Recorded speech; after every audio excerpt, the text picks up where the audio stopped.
Muito bem, diretamente ao vivo, mais uma live da nossa série Mudando o Pensamento, Natação.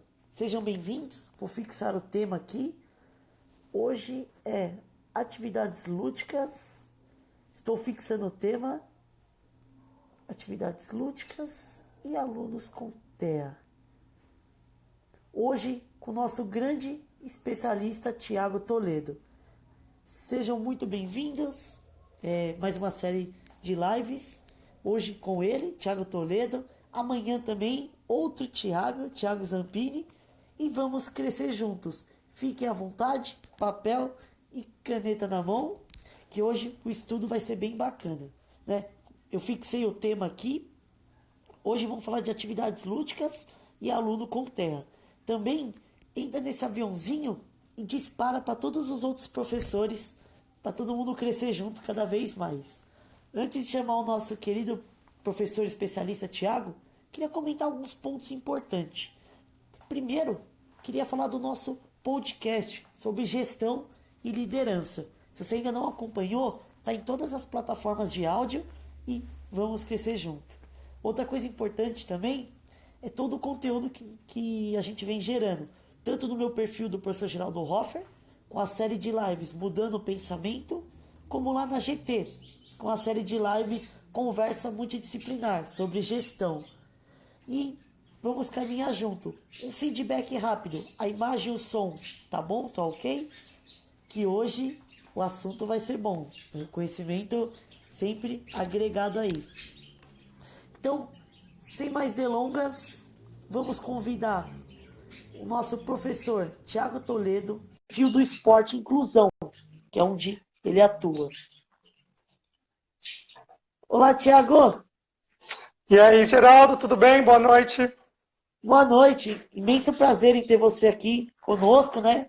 Falando sobre esse conhecimento fantástico e agradecer de coração mesmo. Obrigado.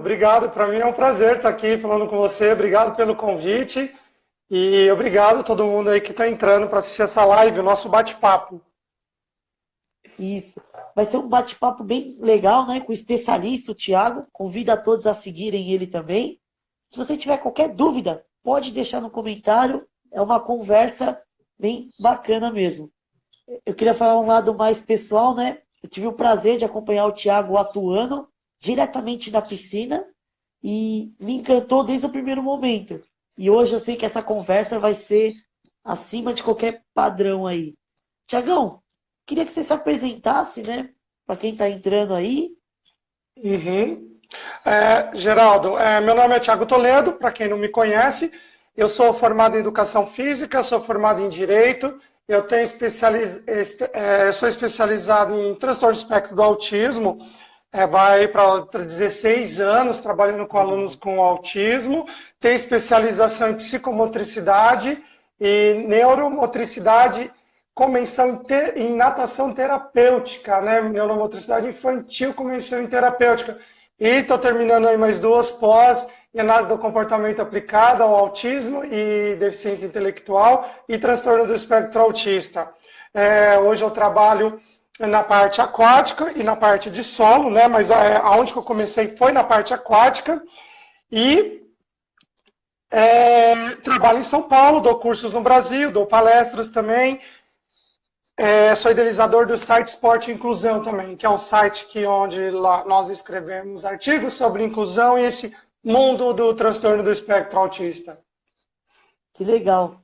Imenso currículo, né? Parabéns por todas as conquistas. Igual você falou, um Obrigado. universo inteiro. Então tem bastante coisa aí para a gente conversar e estudar, né? Crescer cada vez Sim. mais.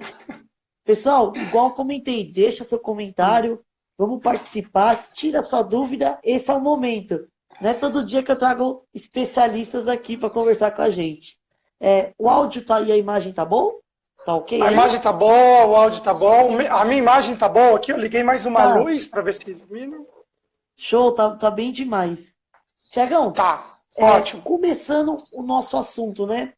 Quais que são os conceitos principais e científicos sobre o TEA? Para a gente dar esse primeiro passo. Então, o transtorno do espectro autista, né? Então, o próprio nome diz, é um transtorno, é uma série de condições aí que se manifestam de maneira única em cada pessoa. Então, a pessoa nasce. Então, o transtorno do espectro autista é um transtorno do neurodesenvolvimento. Está lá no DSM-5, que é o Manual Diagnóstico e Estatístico dos Transtornos Mentais, que foi lançado em 2013. Então, é um transtorno que tem como características, né, os déficits na comunicação social, que é comunicação verbal, não verbal, interação social, e padrões de comportamentos restritivos, né, comportamentos repetitivos. Então, então tem esses dois os temas, e dentro desse tema A, desse tema B, tem outros subtemas, né? Então, comportamentos repetitivos, interesses restritos por atividades, por assuntos, por objetos. Dentro aí desse tema está uma hipersensibilidade, uma hipossensibilidade, a demandas sensoriais. Então, nossa, é muito assunto, né? Mas eles estão lá no DSM-5, né? Então, esses transtornos do neurodesenvolvimento são aqueles transtornos que se manifestam antes da pessoa entrar na escola, antes da idade escolar, e eles têm como características, né, assim, eles atrapalham muito a vida social, a vida acadêmica, posteriormente a vida profissional e da pessoa. Então, ele é um transtorno do neurodesenvolvimento. Sim. Legal, grande conceito, né? E igual você comentou, tem o A e o B, mas dentro desse A e B tem grandes pontos, né? Subtemas, e eu acho que um bem legal para a gente entrar é justamente as atividades lúdicas pedagógicas, né? Vamos Sim, primeiro levar para o caminho de um professor, tanto aquático como terrestre. Como você sim. abordaria essas questões?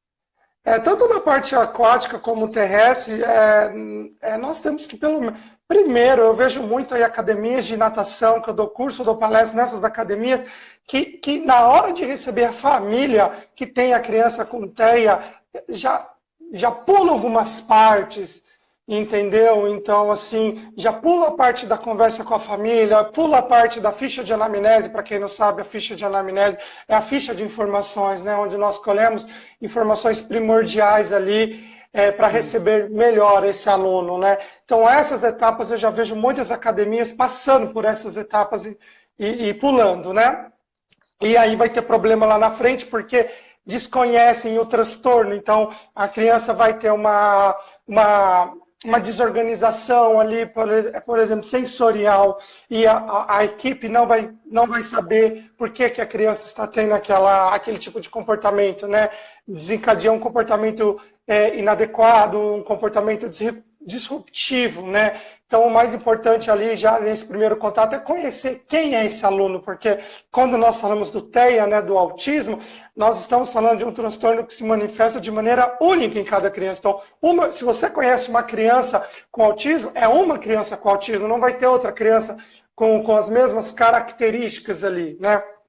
Então, primeiro, a gente tem que conhecer esse aluno. A gente está trabalhando com o ser humano, né? Isso é o mais importante de tudo. Então, quem é essa pessoa que está chegando ali procurando uma natação ou um outro esporte? Então, isso é muito importante. Eu vejo que muitas academias passam direto nessas duas etapas aí, de conhecer e receber o aluno, Geraldo. Isso é muito importante, isso eu falo nos cursos. E quando eu vou nas academias, a gente conversa bastante como receber essa família. Nossa, isso tudo fica muito mais fácil aí para ir para o segundo passo, que são as estratégias que o professor desenvolve ali no contexto dos exercícios físicos e do esporte. Então, você saber as características do transtorno, as peculiaridades do indivíduo, isso vai ficar muito mais fácil para você desenvolver estratégias, né? Colocar os objetivos no seu planejamento. Sim, fantástico. Grandes conceitos está trazendo, né? De uma vivência prática, que você tem grande conhecimento nessa área, e a teórica também, igual você comentou, né? Muitos professores pulam essa parte, ou academias, e aí a médio e longo prazo percebe o erro que fez, né? Eu vejo bastante professor também de não saber como atuar ou como entender. Eu acho que foi por isso que eu coloquei o primeiro conceito, né? O que é TEA, para depois entrar nas atividades. Assim, eu estava com uma palavra que eu até esqueci essa palavra, me fugiu. Mas, assim, quando o objetivo ali, Geraldo, é fazer com que aquele ambiente da natação, né, vamos falar aqui de natação, seja um ambiente prazeroso para essa criança com autismo e não um ambiente desafiador. Então, muitas vezes ali a criança tem uma sensibilidade sensorial com barulho, por exemplo, e isso não foi... Essa informação a equipe não tem, e ali a aula de natação é na mesma hora de uma hidro, e a criança começa a se desorganizar, porque aquele barulho da hidro pode incomodar muito, muito, muito uma criança com hipersensibilidade, né? Só que a equipe não sabe disso. Então, não sabe por que a criança está tendo um comportamento inadequado, um comportamento disruptivo. Porque quando a gente fala do TEA, nós temos muitas crianças não verbais. A criança é não verbal. Tá? Então, assim, ela quer se expressar, mas ela não sabe como se expressar. Então, imagina você, né? Você num país que não fala a sua língua e você quer se expressar, mas você não sabe se expressar. Então, a angústia que aquilo te dá. Então, para muitas crianças com autismo, principalmente criança não verbal, né? Isso é muito frustrante ali, né? Aquilo está incomodando, aquilo está doendo. Ela quer se expressar, mas não sabe. Então, isso pode gerar uma série de comportamentos. Então, quando a academia recebe a família, aplica a ficha de informações, conversa com os pais, e ali está que a criança está usando, por exemplo, um suporte visual, que muitas crianças com TEA, muitas pessoas trabalham melhor com suportes visuais, com informações visuais. Então, elas trabalham melhor com informações visuais do que verbais. E a equipe sabe disso, isso já muda tudo a aula de natação. Que legal. São pequenos detalhes, né, que fazem essa interação do aluno e, claro, motivação do professor. É uma fala que você comentou antes, né, que um aluno com TEA é diferente do outro. É aquele um aluno, é aquele um indivíduo, né, em específico, para poder ter um atendimento diferenciado. Muito legal os conceitos que você está trazendo. Desculpa. Não, é o que você acabou falando, é muito individualizado, porque quando a gente fala do transtorno, né, um erro muito comum é generalizar. Então, assim, toda criança com autismo é não verbal? Não, isso está errado. Toda criança tem uma hipersensibilidade auditiva? Não, alguns, isso está errado também. Então, toda criança tem uma hipersensibilidade tátil? A gente não pode generalizar, sabe? Então, isso que é importante, conhecer muito o aluno. Certo. Conhecer cada vez mais. Muito legal. Tiago, dentro das suas vivências práticas e dos seus estudos, né, quais materiais ou atividade você já praticou, fez e que trouxe resultados, né? Um pouco da sua vivência prática. Na natação? Isso. Aí depois a gente leva também o terrestre. Então, assim, tem alguns conceitos de natação, então, que vale muito a pena a gente trazer aqui, né? Então, eu peguei um conceito aqui, quer ver, ó, o conceito, eu escrevi há pouco tempo atrás um capítulo somente sobre natação e autismo. Então, lá eu coloquei um conceito de Pérez, de 1986. Então, o que ele fala? A natação é uma série de movimentos realizados pela pessoa para se mover sobre ou sob a água. E outro conceito aqui que eu trouxe de 1983 de Carvalho e outros autores, que ele fala que a natação não é somente os movimentos técnicos. Então, esses dois conceitos eu carrego aqui. Então, assim, vamos partir do princípio desses dois conceitos. A natação não é somente os movimentos técnicos, tá? Então, quando você recebe o aluno, principalmente o aluno severo, que tem muitos déficits, entre eles os déficits motores, né, que é muito alto quando a gente fala de transtorno do espectro autista, né, quando você compara ali com outros indivíduos da mesma idade, muitos indivíduos ali com TEA têm esses déficits motores, a gente tem que levar em muita consideração isso. Tá? Então, a natação, partindo também do princípio que tem que ser um ambiente confortável para essa criança. Então, a criança tem uma hipersensibilidade, por exemplo, ao toque, ela se incomoda muito com uma prancha, por exemplo, eu não vou entrar com a prancha. Travou. Travou? Isso, voltou. Voltou. Então, assim, certos materiais, por exemplo, eu estava falando da prancha, né? Sim. Então, se uma criança tem uma hipersensibilidade de tátil, certas coisas que ela tateia incomodam ela, a prancha pode ser um material que pode incomodar algumas crianças com TEA. Sim.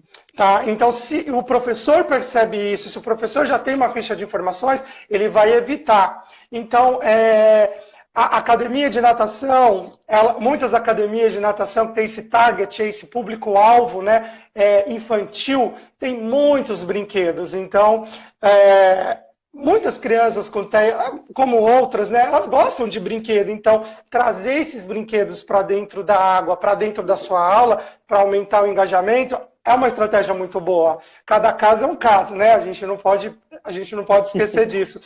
Mas no TEA, quando a gente fala do TEA, muitas crianças têm esse interesse restrito por assuntos ou objetos, por exemplo. Então, se a criança leva um objeto, leva um brinquedo para dentro da aula de natação e esse brinquedo possa molhar, eu sou a favor de, nas primeiras aulas, né, essa fase que é adaptação, que não só a criança com TEA passa por isso, mas uma criança neurotípica também. Então, já que nós sabemos que no TEA tem muitas crianças que têm esse interesse restrito, por que não deixar a criança entrar com esse material nas primeiras aulas? Então, se a criança, para também a gente fazer como um reforço, uma recompensa, vamos falar então da recompensa, não vamos entrar ainda no reforço não, da recompensa, né? Então, a recompensa vai aumentar a probabilidade de um comportamento ocorrer, então não é só um objeto, mas pode ser um high five também. Então, o professor vai explorar as possibilidades ali no ambiente da natação. Certo. Você tocou num assunto muito importante, né? Atividade lúdica, mas bem direcionada, né? É o objeto, mas com o objetivo de fazer a criança se adaptar e fazer a atividade, né? A brincadeira, o estímulo. Sim, isso é importância. Sim, a grande diferença, atividade lúdica pedagógica lá com o professor e uma atividade lúdica em casa com os pais. Né? Então, eu ouço muitos pais falando, nossa, eu vejo meu filho, você também deve ouvir, e os professores aqui que eu estou vendo aqui devem ouvir, os pais falando, nossa, eu vejo meu filho nadando aqui, mas quando eu vou para um clube, meu filho não nada comigo. São contextos diferentes. Muito.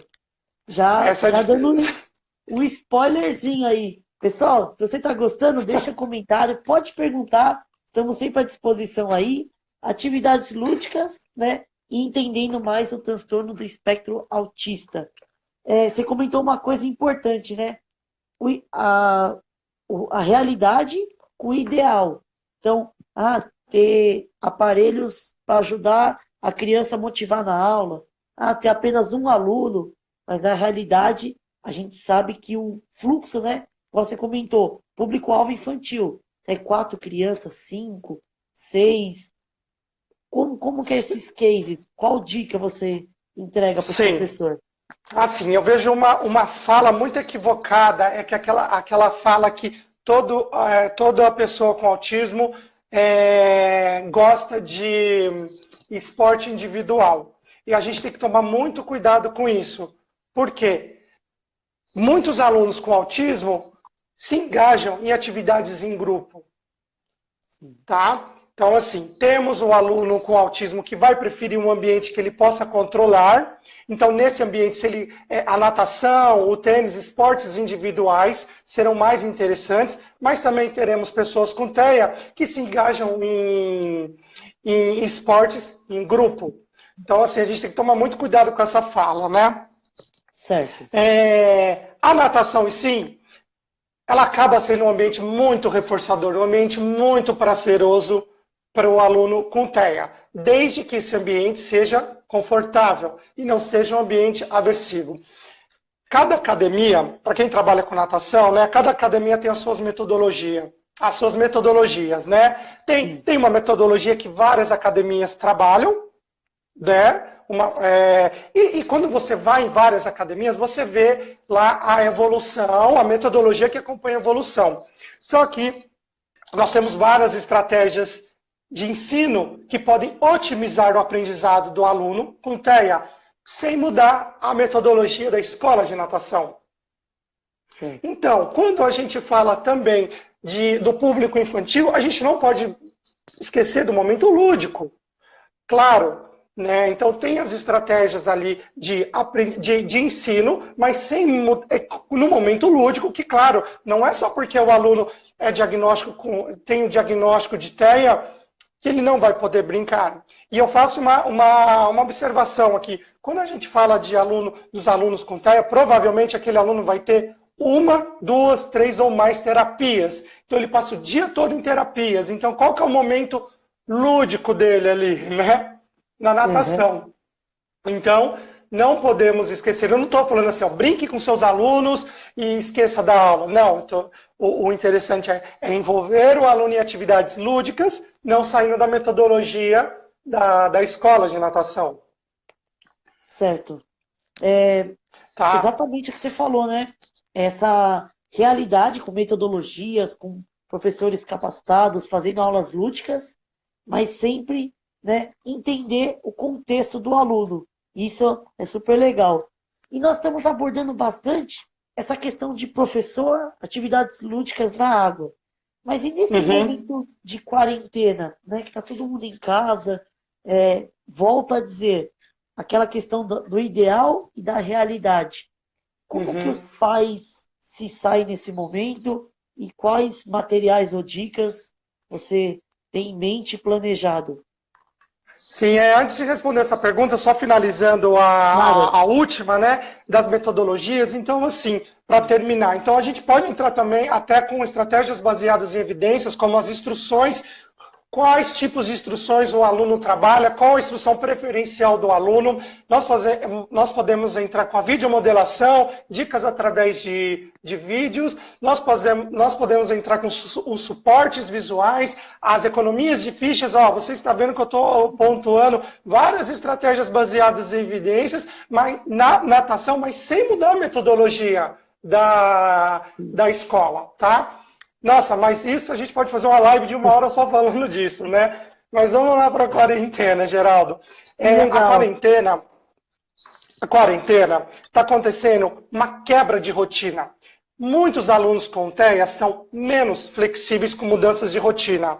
Então, outros alunos, né, temos também aqueles alunos com TEA que são mais flexíveis, tá? Então, por isso que é importante a previsibilidade com alguns alunos com transtorno do espectro autista.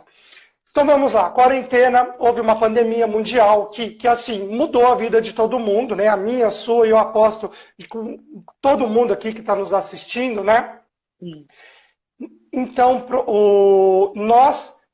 nós elaboramos estratégias para cada família. Então, aquela família que tem um filho menos flexível com rotina. Então, nós vamos lá no quadro de atividades da criança. Muitas crianças com TEA têm esse quadro de atividades para ela saber o que ela vai fazer. Então, nós colocamos ali uma foto, por exemplo. Os pais podem avisar a criança. Nós começamos com videochamadas curtas, só para avisar o aluno que algumas aulas serão através de vídeos. Você está percebendo que aqui eu estou falando de várias estratégias aqui para dar uma previsibilidade para esse aluno que é menos flexível com rotina. Sim. Tá? Então, a gente vai trabalhando com a família, com outros terapeutas também, para dar uma previsibilidade para esse aluno. Porque o aluno estava acostumado comigo ali ao vivo, no parque ou no condomínio. Agora ele vai me ver através de vídeos. O aluno estava acostumado de usar aqueles meus materiais. Agora ele vai usar alguns materiais que tem. Então é dar uma previsibilidade para o aluno saber o que vai acontecer. Aulas curtas. E depois aumentar a tolerância desse aluno. O importante, Geraldo, é o aluno entrar organizado na aula e sair organizado da aula.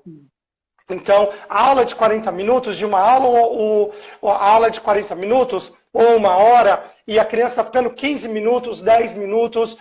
O importante é que ela entre organizada e saia organizada. Então, você vai avisando, olha, a última atividade, porque ele vai saber que horas que vai acabar a aula. Outro aspecto importante, muitos pais estão ficando muitas horas com os filhos, essas horas eles não ficavam antes, né? Porque eles tinham os afazeres. Então, é um momento muito propício, né, para os pais interagirem com os filhos. E aí que entram as atividades lúdicas, mas sempre com um objetivo. Porque quando um profissional fala de atividade lúdica, não é a mesma coisa quando outra pessoa fala de atividade lúdica. Nós temos os objetivos, por mais que pareça lúdica a atividade. Sim, complementando o que você falou, olha o impacto que isso traz, né? Porque mudou o ambiente, que é por câmera, tirou ao vivo, né? Mudou os materiais, muda a rotina. Se para todo mundo já é difícil, né? Imagine para um trabalho específico. Queria ler alguns comentários aqui antes da gente prosseguir. A Camila perguntou se você está bem. Aí ela também deixou uma pergunta, eu já vou ler. E a Rose deixou um comentário. Meus alunos têm 45 minutos de aula e 15 no final ela deixa brincar, né? Uma brincadeira com orientação e estímulos. Eu adoro quando você fala desse estímulos visuais, estímulos auditivos, cores, né? Objetos. A gente vai aprofundar isso também. Posso ler a pergunta da Camila para a gente prosseguir depois? Claro, Camila, conheço. Fizemos uma pós-graduação juntos. Que legal. Fala um pouquinho da importância do professor. Opa, que tá sumindo aqui. O professor se interagir, né, das terapias e dos profissionais envolvidos com o aluno. E como trazer atividades cognitivas da terapia para as aulas. Nossa, eu fiz uma live há duas, três. Eu fiz a Camila, psicomotricista também, né? Atendemos uma criança juntos. Fiz uma live 2 semanas atrás falando somente sobre equipes de profissionais. A equipe de profissionais que eu trabalho há mais de 10 anos tem um forte impacto no meu trabalho. Tá? Então, quando a gente fala de uma equipe de profissionais, uma equipe interdisciplinar, uma equipe multidisciplinar, nós estamos falando daquela equipe que tem o terapeuta ocupacional, ou a psicóloga, ou a fono, ou às vezes tem os 3 juntos, tá? Tem o médico, porque é só ele que dá o diagnóstico. Pode ter o psicomotricista, pode ter a psicopedagoga, pode ter a musicoterapeuta, o musicoterapeuta, a musicoterapia. Nossa, pode ter muitos profissionais. Universo. Então, assim, quais são os profissionais que eu mais trabalho, Camila? A TO, a fono e a analista do comportamento. Esses 3 profissionais têm um impacto muito grande no meu trabalho. O que é uma equipe interdisciplinar? Quando os especialistas, eles trocam informações, tá? Eles não trabalham somente sozinho aqui, né? Sem compartilhar os objetivos. Eles compartilham objetivos, eles compartilham as informações. Quem sai ganhando é o aluno, é a família, né? Então, junto com esses profissionais, nós vamos criar estratégias. Então, assim, a terapeuta ocupacional está trabalhando questões sensoriais. Isso é perfeitamente cabível na aula do professor de educação física. Então, eu trabalho com muitas TOs. Então,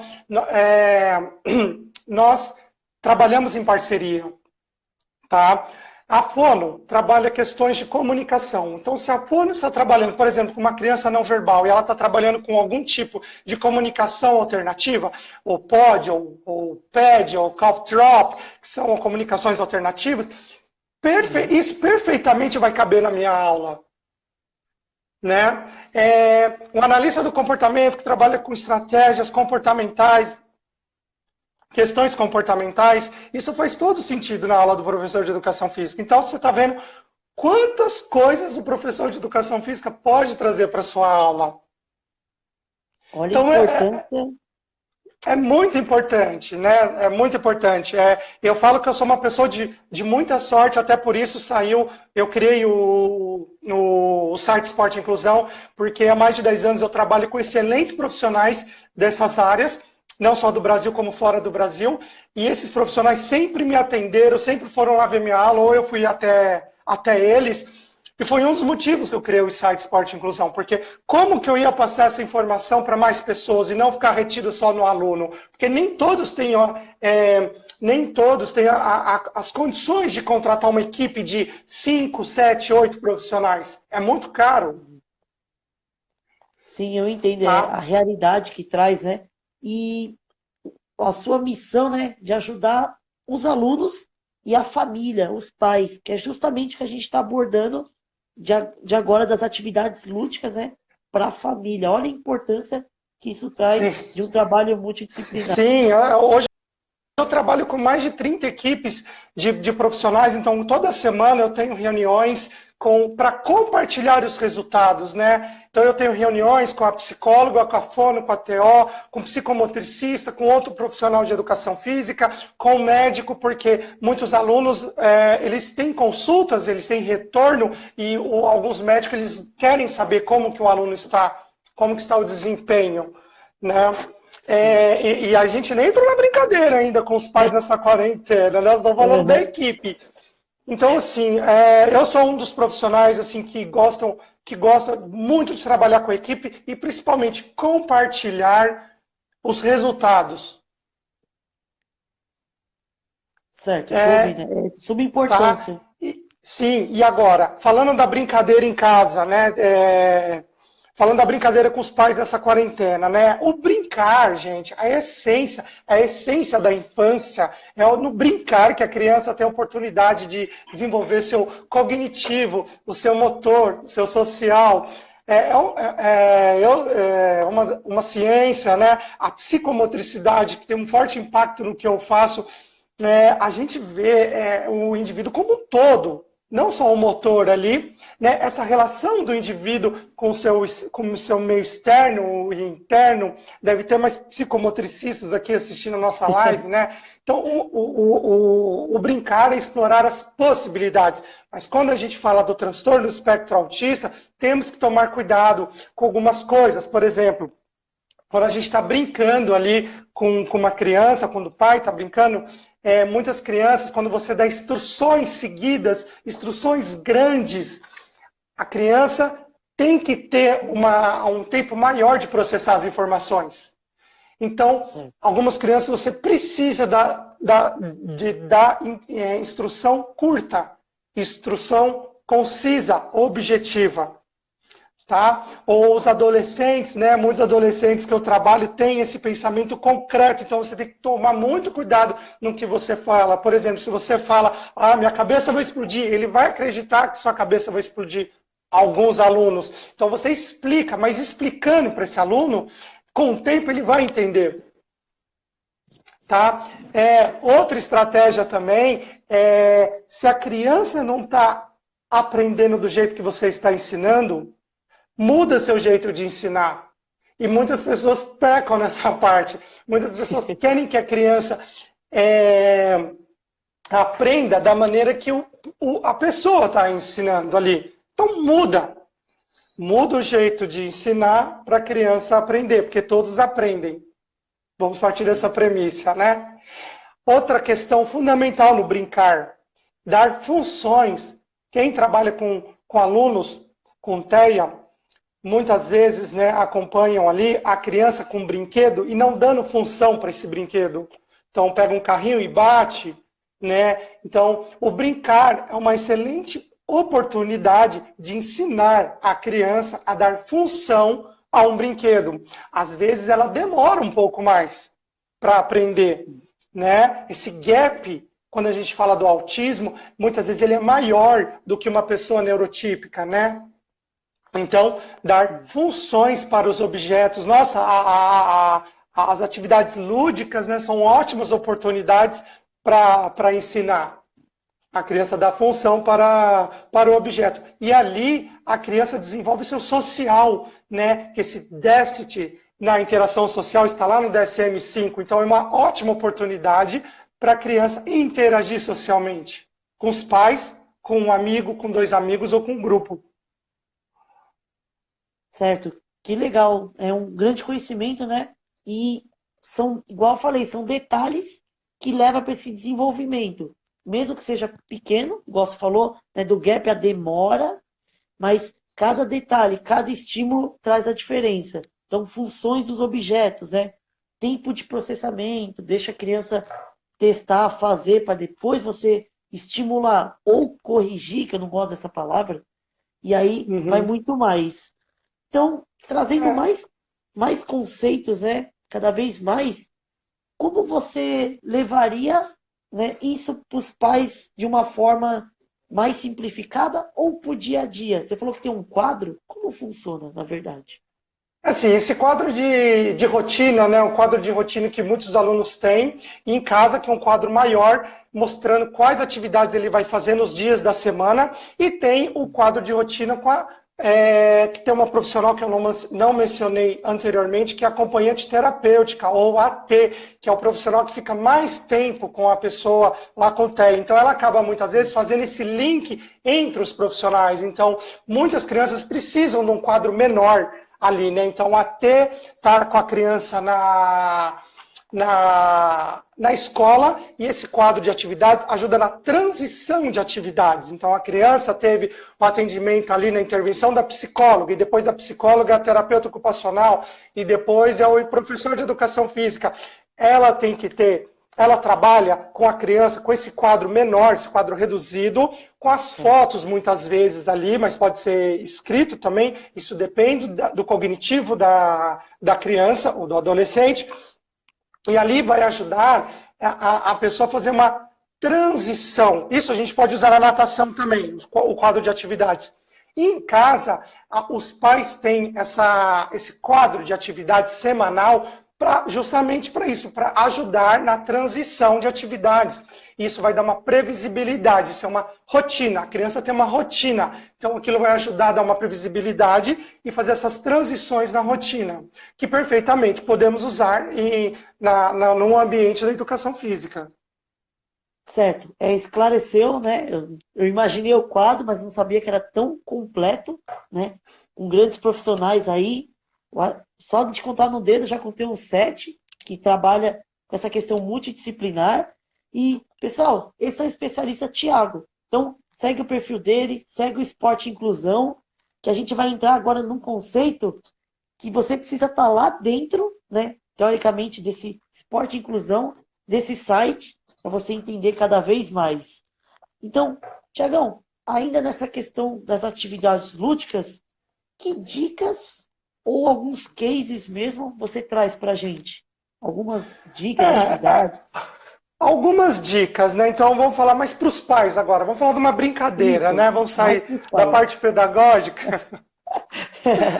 Então, assim, papais e mamães e alunos, né, que estão aqui nos assistindo, lembre-se que esse é um momento lúdico, é um momento lúdico da criança, ela vai explorar as possibilidades. Então, você, papai, mamãe, que está ali brincando, muitas vezes uma estratégia muito boa é seguir os interesses da criança e não vocês colocarem os interesses de vocês na brincadeira. Então, uma parte da psicomotricidade explica isso, né, relacional, você vai de acordo, não só a psicomotricidade explica isso, mas você vai de acordo ali com os interesses da criança. Você não vai direcionar, você não vai propor, né? E através, o Esteban Lavin fala muito isso, da psicomotricidade, então você vai ali de acordo com os interesses da criança nas brincadeiras, você vai interagindo com ela, né? A parte das instruções, eu acho que ficou claro, né? Muitas crianças necessitam de um tempo maior para absorver, né, essas informações, tá?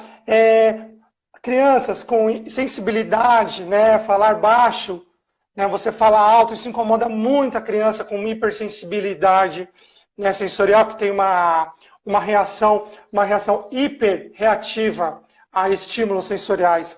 Crianças com hipersensibilidade ao tátil, por exemplo, evitar de ficar tocando, né, na criança. Crianças que têm, por exemplo, eu tinha uma aluna com 2 anos que o reforço dela, o reforço que aumentava a probabilidade de um comportamento aumentar, era um balanço. Então, quando eu comecei a trabalhar com essa fofinha de 2 anos, eu conversei com a família, eu conversei com a equipe. Então, o analista do comportamento, na época, tinha feito uma preferência de reforçamento, né? Então, assim, qual era o reforço dessa criança que funcionava muito bem ali na intervenção. Então, a minha conversa com a analista de comportamento, eu já soube disso. Então, ela me falou, Thiago, tem um balanço no playground que ela ama esse balanço. Então, assim, 2, 3 anos, a gente trabalhava muito a manipulação de objetos e no ambiente, o deslocamento no ambiente. Então, ali, quando eu levava ela para o parquinho, para o balanço, ela ficava muito feliz. Então, ela fazia uma atividade, eu comemorava e ia com ela para o balanço. Nossa, ela amava. Ela teve o período de adaptação, porque quem era eu ali no começo? É um estranho na primeira aula, né? Sim. Ali, aquilo funcionava como reforçador para ela.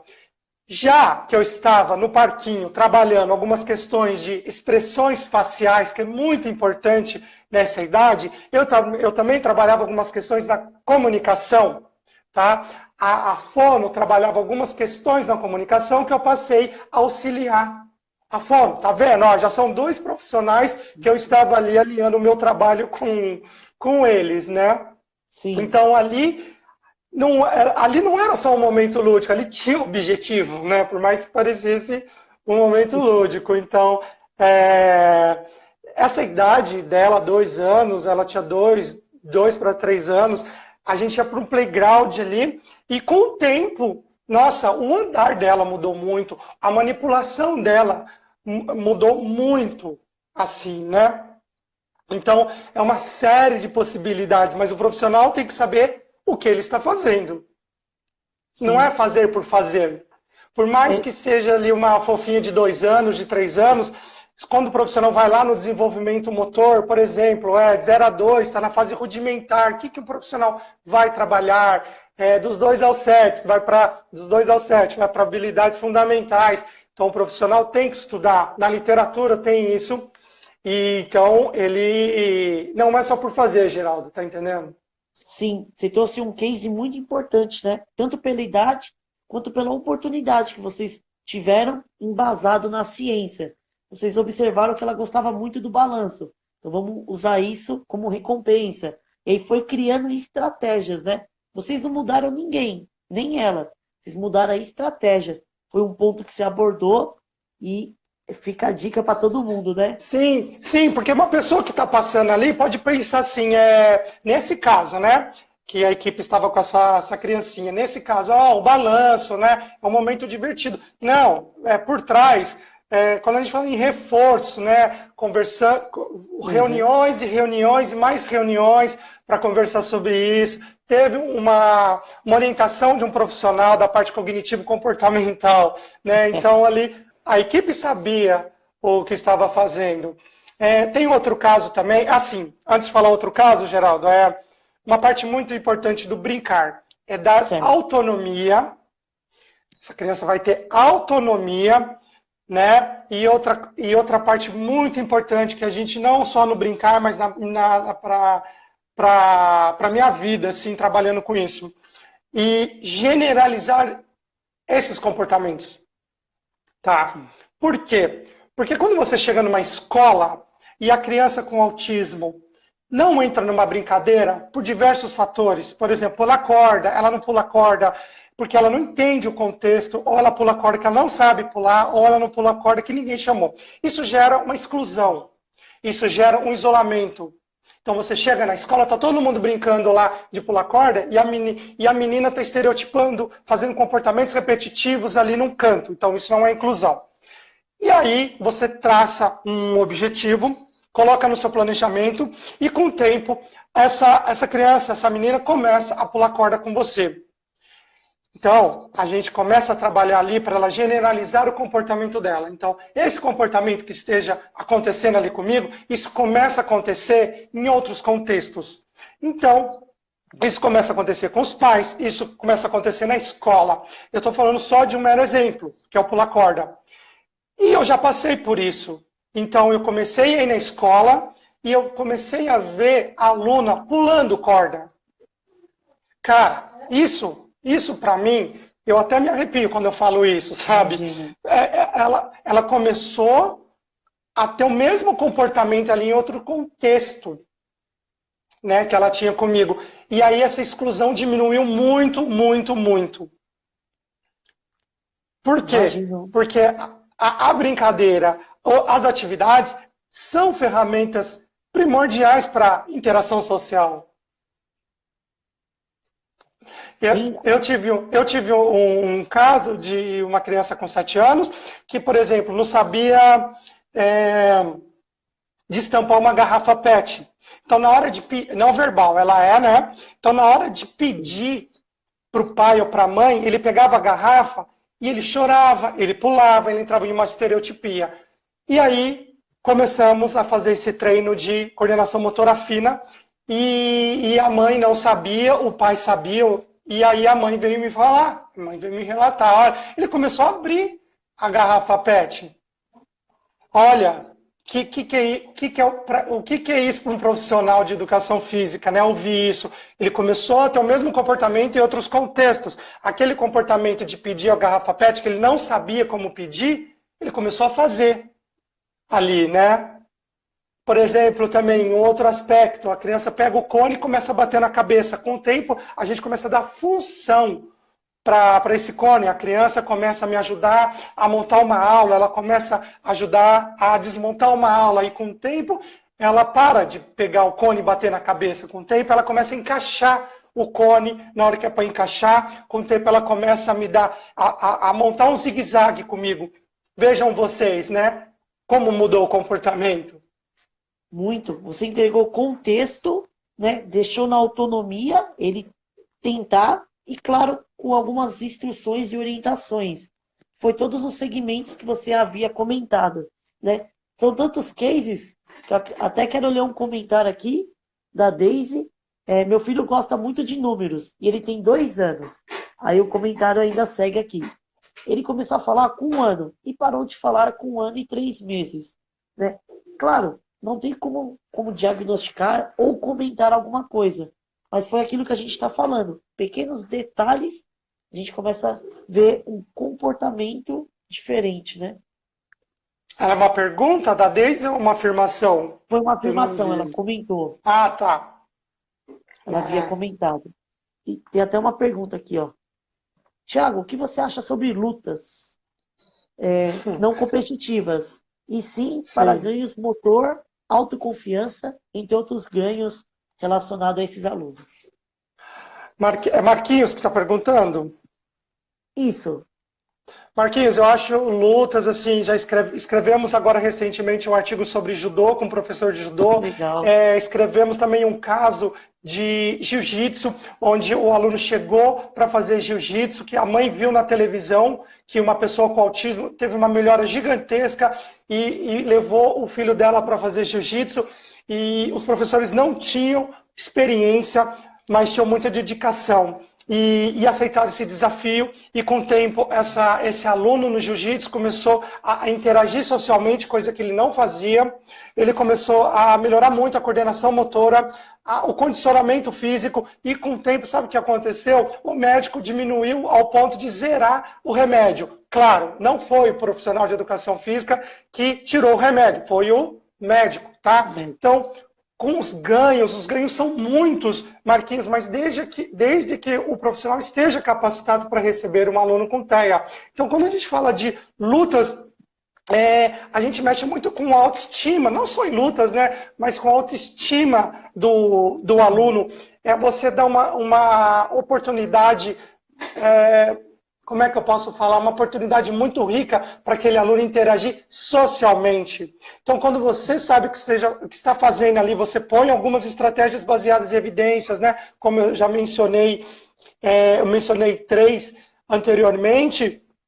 São estratégias que vão dar certo, né? Você vai mensurar isso, você vai avaliar isso. Nossa, você vai com certeza fazer esse ambiente de lutas aí, que foi o seu caso, né? Ficar um ambiente muito confortável para esse aluno. Então, ele vai ter ganhos na parte social, ele vai ter ganhos na parte cognitiva, ele com certeza vai ter ganhos na parte motora. Nossa, é muita coisa, mas assim, tem que saber o que está fazendo ali, né? Desde quando você recebe o aluno, aplica a ficha de anamnese, se esse aluno tiver outro profissional trabalhando, uma TO, uma fono, uma psicóloga, uma T, vai conversar com essa equipe, porque você vai se munir de informações na hora que você vai receber esse aluno. Então, você vai introduzir, né, principalmente para aqueles alunos menos flexíveis com rotina, você vai introduzir gradualmente esse ambiente na vida do aluno. Então, temos aqueles alunos que são menos flexíveis com rotina, por exemplo, eu peço sempre para colocar uma foto minha no quadro de rotina, lá na casa do aluno, para o pai, para a mãe, já ir falando para o aluno que ele vai ter aula com o tio Tiago em tal dia, né? Então, se a equipe usa histórias sociais, você vai... assim, a gente tem que trabalhar muito com a família, por isso que eu falo que a equipe de profissionais e a família tem que funcionar como engrenagem, para tudo girar no mesmo ritmo. Tá? Certo. Então, só finalizando, né? Então, tipo, não, claro. Temos os alunos que, claro, vão precisar de uma atenção individual e depois eles vão, posteriormente eles vão para uma atividade em pares e posteriormente vão para uma atividade em grupos. O que a gente tem que tomar cuidado nesse aspecto? É para o aluno que precisa de uma atenção individual, né? A gente não pular essa fase e já colocar ele numa turma. Entendeu? Senão esse ambiente do esporte vai ficar aversivo. E, no caso, não foram as lutas. Não é que a luta é ruim. A gente não pode afirmar isso. Porque isso pode acontecer em qualquer ambiente do esporte. Sim. Grandes conceitos, né? Esclarecendo a dúvida aí do Marquinhos. Ele até deixou um comentário, falou que a maior alegria dele foi ter feito esse ambiente prazeroso, com diversos estímulos, e o aluno dele tem entrado numa competição, né? Nossa, isso é uma maravilha. Eu sou fã da ciência, né? Adoro livros, artigos, mas eu acho que o grande diferencial está nos cases do dia a dia, né? Transformados em ciência. Que é isso que você vem trazendo, que é diversos comentários aqui também, né? Queria deixar um abraço para o Fernando Werner, que está assistindo, e o André Trindade está conosco também. O André, eu fiz curso com ele em Cuba, com a Camila estava junto também. Tinha Camila também. Profissional, nossa, eu admiro o trabalho dele. Nossa, conheço outras pessoas que trabalham com ele, a equipe dele também. Eles fazem o trabalho da parte aquática. Esse universo da educação física, né, ainda mais desse universo azul, une todo mundo cada vez mais. Tiagão, igual você falou, a gente podia ficar 6 horas conversando, mas quais outras dicas, mas onde as pessoas podem encontrar mais conhecimento sobre o assunto, né? No Esporte e Inclusão, como? Essas são lá as redes sociais do Esporte e Inclusão, do Ezinho. Lá tem muitos e muitos e muitos artigos sobre esse mundo do autismo, da inclusão. Tem um canal no YouTube que eu estou fazendo. Eu acabei de fazer uma série de vídeos sobre dificuldades para a inclusão de alunos com autismo nas aulas de educação física. E eu estou começando outra playlist agora, uma série de vídeos sobre as estratégias de ensino nas aulas de educação física. Tem lá também uma playlist de vídeos somente sobre dicas, natação e autismo. Geraldo, assim, há 16 anos que eu estudo o autismo, não pode parar, nunca você pode chegar no momento que você fala que sabe, porque Quanto mais você estuda, mais você vai ver que tem que aprender mais. Mas para quem quer conhecer um pouquinho do TEA, né, lá no site tem muito conteúdo. O Manual de Diagnóstico Estatístico dos Transtornos Mentais, o DSM-5, é uma ferramenta assim, valiosa, são critérios de diagnóstico, né? Não estou falando aqui para o professor ler que ele vai dar o diagnóstico, não é isso. Quem dá o diagnóstico é somente o médico. Mas o DSM-5, ele tem muitas informações, não somente sobre o transtorno do espectro autista, mas muitos outros transtornos também, transtorno do neurodesenvolvimento também, transtornos do neurodesenvolvimento. É uma ferramenta valiosa de conhecimento, né? Certo. E artigos. Artigos. Eu não paro de ler artigos. Artigos, pessoal. Por exemplo, se você fala que o exercício físico tem um impacto muito grande no TEA, uma hora vão te questionar de onde você tirou isso, né? Então tem artigos, a literatura está aí. Antigamente tinha literatura em inglês, que para quem não falava inglês era um desafio muito grande, mas hoje está aí, pessoal. O Google tem N formas de você traduzir os textos do inglês para o português. Que legal, Tiagão. Complementando, né? Indico a todos a entrar no Esporte Inclusão, ler alguns artigos, participar, né? Em breve, quando tudo voltar ao normal, vão ter vários cursos do Tiago Brasil afora e materiais de fácil acesso, entendimento e grande qualidade. Se eu não me engano, eu vi, se eu não me engano não, né? Eu quase que já estou finalizando a compra aqui. De um e-book, como funciona? Eu lancei o e-book, né, 7 atividades divertidas, né? Então eu lancei 2 produtos, um direcionado para os pais, onde eu estou falando atividades divertidas, e outro direcionei para uma linguagem mais técnica para profissionais de educação física, onde eu já falo sobre exercícios, né?